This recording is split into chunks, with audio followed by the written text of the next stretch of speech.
Question करेंगे स्वदेशी पाठ का। उसी पाठ का स्वदेशी पाठ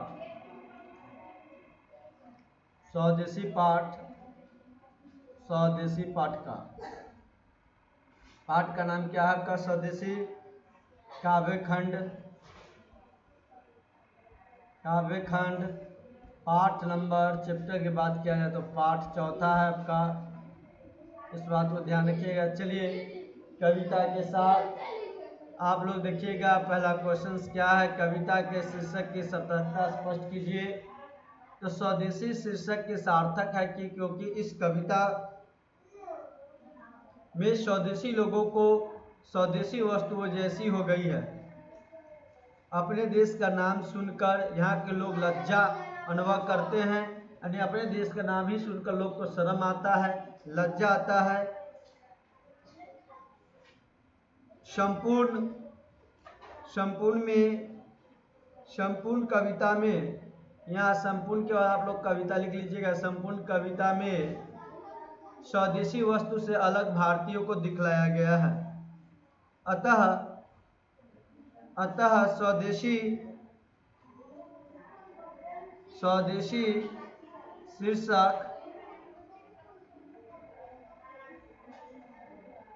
अयथार्थ है।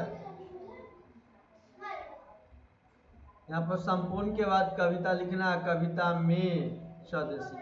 चलिए क्वेश्चन नंबर 2 चलते हैं, देखते हैं कवि को भारत में भारतीयता क्यों नहीं दिखलाई पड़ती। जो कवि थे उनको भारत में भारतीयता क्यों नहीं दिखलाई पड़ते थे, इनके बारे में हम लोग जानते हैं। तो कवि जी को भारत में भारतीयता इसलिए दिखाई नहीं पड़ते थे, भारत के लोग का स्वभाव जो था, रीति रिवाज, लगाव सब अंग्रेजी जैसा हो गया था, जिसके कारण कवि को भारत में भारतीयता दिखाई नहीं पड़ रहा था। हिंदू मुसलमान सभी अंग्रेज जैसे दिख रहे थे, हिंदू और मुस्लिम भी सब कैसे दिख रहे थे? अंग्रेज के जैसे दिख रहे थे। भारतीयों का भारतीयों को पहचान पाना भी बहुत मुश्किल हो गया था। विदेशी में पढ़ाई, विदेशी बुद्धि, विदेशी चाल चलन ही सर्वत्र दिखलाई पड़ते थे। विदेशी चाल चलन ही क्या कर पड़ते थे? सर्वत्र दिखाई पड़ते थे।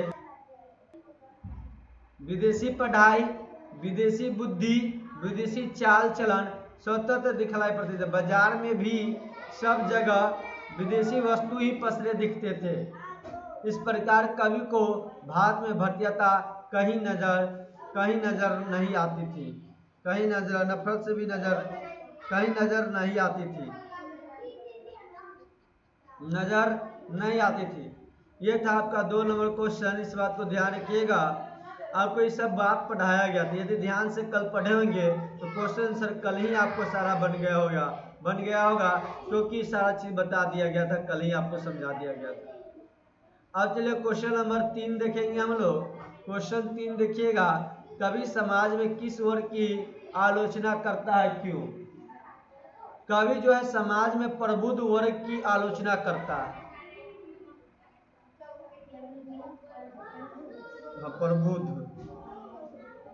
प्रबुद्ध वर्ग की आलोचना करता है, क्योंकि प्रबुद्ध वर्ग कहलाने वाला भारतीय लोग विदेशी विद्या पढ़कर, विदेशी बुद्धि पाकर अपने चाल चलन में, विदेशी बुद्धि पाकर अपने चाल चलन को भी छोड़ दिए थे।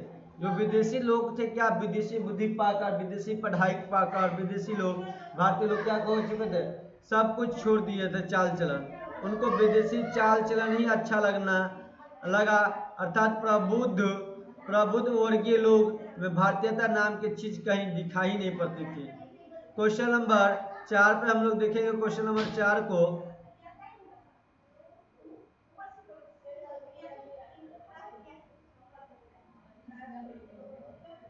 क्वेश्चन नंबर 4 है, कवि नगर बाजार को अर्थव्यवस्था पर क्या टिप्पणी करता है? कवि भारत के नगर बाजार और अर्थव्यवस्था पर टिप्पणी करते हुए कहा है कि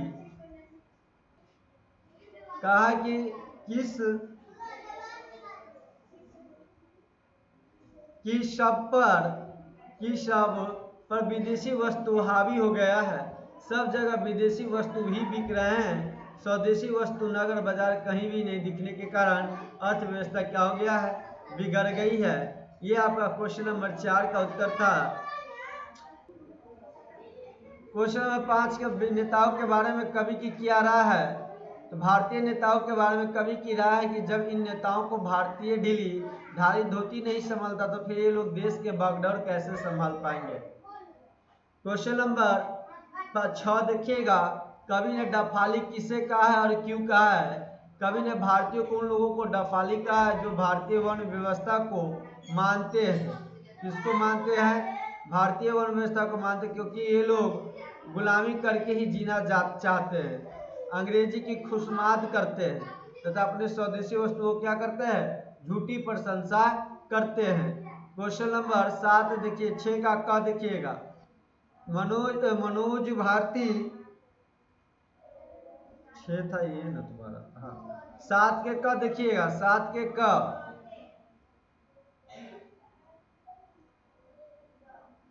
मनोज भारती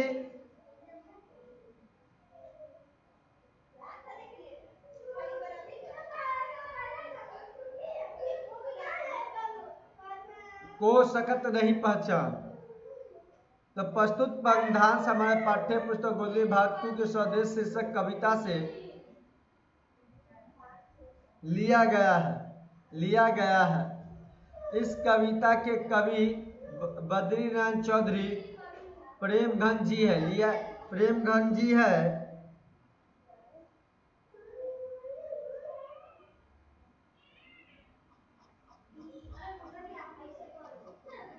इस कविता में कवि ने बताया है कि स्वदेशी वस्तु हम भारतीय के बीच से उठता जा रहा है। कवि बताते हैं कि जो भारतीय वस्तु स्वदेशी वस्तु है, किसके बीच से, भारत के बीच से ये सारा उठते चले जा रहा है। विदेशी विद्या, विदेशी बुद्धि का प्रभाव हमारे चाल चलन, वेशभूषा, खान पान सब पर विदेशी वस्तु हावी हो गई है। हम भारतीय विदेशी वस्तुओं के प्रयोग इतने बदल गए हैं कि मनोज भारती देखिए कोई सख्त नहीं पहचान, अर्थात भारतीय मनुष्य को देखकर कोई नहीं पहचान सकता कि यह भारतीय नागरिक है।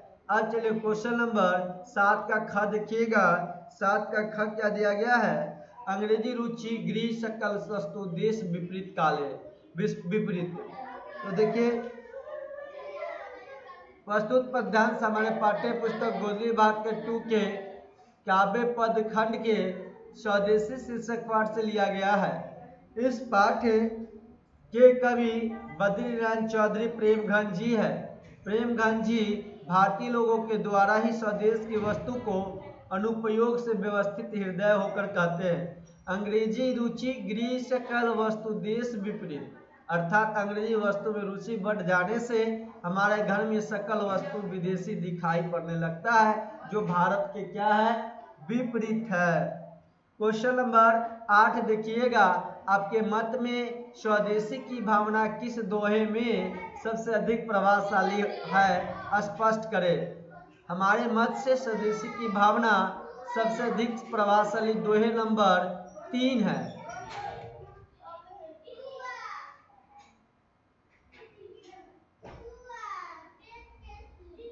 जिसमें कवि ने कहा कि पढ़ी विद्या परदेश की बुद्धि विदेशी पाप है, अच्छा लगना है लगने लगा है, अर्थात अंग्रेजी की शिक्षा अंग्रेजी बुद्धि पाकर लोग भारतीय लोग को परदेशी चाल चलन प्रदेश की गई है। इन्हें अति भाव, अर्थात अंग्रेजी की शिक्षा और अंग्रेजी की बुद्धि पाकर भारतीय लोगों को परदेशी चाल चलन ही अच्छा लगने लगा है। अब हम लोग चलते हैं भाषा की बात पे। भाषा की बात में देखिए, निम्नलिखित शब्दों से विशेषण बनाए। जैसे रुचि का विशेषण आपका क्या हो जाएगा, रुचिकर हो गया। देश का आपका विशेषण क्या हो जाएगा, देशी हो जाएगा, देशी। अब बात किया जाए नगर का, आपका क्या हो जाएगा, तो नगर का आपका नगरीय हो जाएगा विशेषण, नगरीय। अब इसके बाद चर्चा किया जाए तो आप प्रबंध का आपका क्या हो जाएगा, ध्यान रखिएगा, प्रबंधीय हो जाएगा, प्रबंधन क्या हो जाएगा, प्रबंधन। अब इसके बाद ध्यान रखिएगा, ख्याल का क्या होगा आपका, तो ख्याली हो जाएगा, ख्याली। इसके बाद आप लोग देखिएगा झूठ का क्या हो जाएगा, झूठ का आपका झूठा क्या हो जाएगा, झूठा। अब इसके बाद देखिएगा तो प्रशंसा का क्या हो जाएगा, प्रशंसनीय हो जाएगा, प्रशंसा का प्रशंसनीय।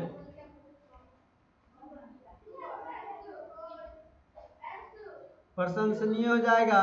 इस तरह से आप लोगों का ये भाषा की बात का पहला नंबर क्वेश्चन समाप्त हुआ। अब हम लोग चलते हैं क्वेश्चन नंबर 2। देखिएगा क्वेश्चन नंबर 2 दिया गया है, निम्नलिखित शब्द का लिंग निर्णय करते वाक्य बनाएं। उत्तर दिया गया चाल चलन। चाल चलन कैसी शब्द है, तो स्त्री है। क्या चाल चलन, राम की चाल चलन बिगड़ गई है। अब देखिएगा यहाँ पे खाम ख्याली, ख्याली, खाम ख्याली स्त्री शब्द है, तुम कैसी खाम खाली करते हो। खुशमाद, ये आपका स्त्री है, उसकी खुशमाद मत करो। माल पुलिंग, माल बिक गया है। वस्तु स्त्री, वस्तु बाजार में बिकती है। वाहन स्त्री, वाहन बिगड़ गई है। रीत स्त्री, हमारी रीत पुरानी है। हाट पुलिंग होगा, गांव में, गांव में हाट लगता है। दास वृत्ति, दास वृत्ति अच्छी नहीं है। इस तरह से आप लोग का लिंग प्रयोग के द्वारा ये भी क्वेश्चन नंबर 2 आपका समाप्त हुआ। अब हम लोग चलते हैं क्वेश्चन नंबर 3 पे। क्वेश्चन नंबर 3 देखिएगा, 3 कविता से संज्ञा पद का चुनाव करें और उनके प्रकार बताएं। नर कैसा है, जातिवाद संख्या। मनुज क्या है, जातिवाद संख्या। मुसलमान क्या है, जातिवाद संख्या। अंग्रेजी व्यक्तिवाचक संज्ञा। वाहन आपका जातिवाचक संज्ञा। रुचि जातिवाचक संज्ञा। अंग्रेजी चाल व्यक्तिवाचक संज्ञा हो जाएंगे आपका, व्यक्तिवाचक संज्ञा। अब बात कीजिएगा अंग्रेजी माल भाववाचक संज्ञा। नगर आपका व्यक्तिवाचक संज्ञा। दास वृत्ति आपका भाववाचक संज्ञा। इस तरह से आज आप लोग का चैप्टर ये समाप्त हुआ। कल हम लोग नया चैप्टर स्टार्ट करेंगे। उस चैप्टर का नाम है आपका भारत माता। इसके लेखक है सुमित्रानंद पंत, जो कल पढ़ाए जाएंगे आप लोग को, और परसों आप लोगों को क्वेश्चन आंसर कराया जाएगा। हम हर चैप्टर को 2 दिन में समाप्त करेंगे, इस बात को ध्यान रखिएगा। बहुत जल्द आपका ये सारा हिंदी खत्म हो जाएगी टोटल। इसके बाद हम जैसे ही खत्म होंगे हम लोगों का, तो हम लोग शुरू करेंगे वर्णिका को, शुरू करेंगे वर्णिका पढ़ाया जाएगा आप लोगों को। वर्णिका के बाद हम लोग शुरू करेंगे, वर्णिका के बाद हम लोग संस्कृत को स्टार्ट करेंगे। यदि वीडियो अच्छा लगा होगा, अभी तक आप देख रहे थे, यदि वीडियो को लाइक कीजिए, कमेंट कीजिए। यदि आपने अभी तक चैनल सब्सक्राइब नहीं किए तो चैनल जरूर सब्सक्राइब किए, बहुत मेहनत लगता है पढ़ाने में, इसलिए जरूर आप लोग एक बार चैनल को सब्सक्राइब करके रखिएगा, जिससे किसी भी समय वीडियो अपलोड किए जाएंगे तो आप लोगों के पास नोटिफिकेशन ऑन रहेगा, तो वीडियो आपके पास पहुँच जाएंगे।